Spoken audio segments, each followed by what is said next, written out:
Hello viewers, আসসালামু আলাইকুম। আশা করি সবাই ভালো আছেন। তো দেখতে পাচ্ছেন যে আমরা একটা নতুন জায়গায় ঘুরতে এসেছি।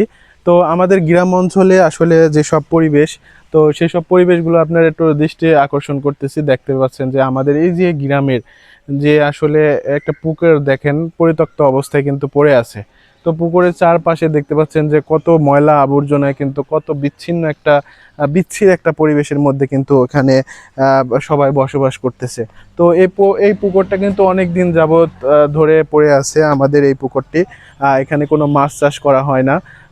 আপনার বলতে গেলে আজ থেকে 10-15 বছর হয়ে গেল এই পুকুরের মানে কোনো মাছ চাষ করা হয় না, এই পরিত্যক্ত অবস্থায় পড়ে আছে। কিন্তু এই পুকুরটা আসলে যদি আমরা মানে মাছ চাষের জন্য উপযোগী করতে পারতাম, তাহলে কিন্তু আমাদের যে মাছের যে আসলে চাহিদাটা সেটা কিন্তু পরিপূর্ণ হতো।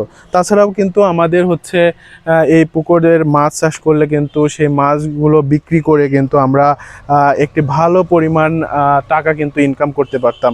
কিন্তু সেটা কিন্তু না করে আমাদের এই পুকুরটা কিন্তু অনেক দিন যাবৎ পড়ে আছে। তো আসলে যাদের এরকম পুকুর আছে, তা আমি চাইবো যে এইসব পুকুরগুলো মাছ চাষের উপযোগী করার জন্য। তো সবাইকে অসংখ্য ধন্যবাদ প্রতিনিয়ত ভিডিও দেখার জন্য। আমাদের ফেসবুক পেজ আছে, সেই ফেসবুক পেজে অবশ্যই ফলো ফলো দিয়ে রাখবেন এবং শেয়ার করবেন। ভালো লাগলে ভিডিওটি লাইক করবেন।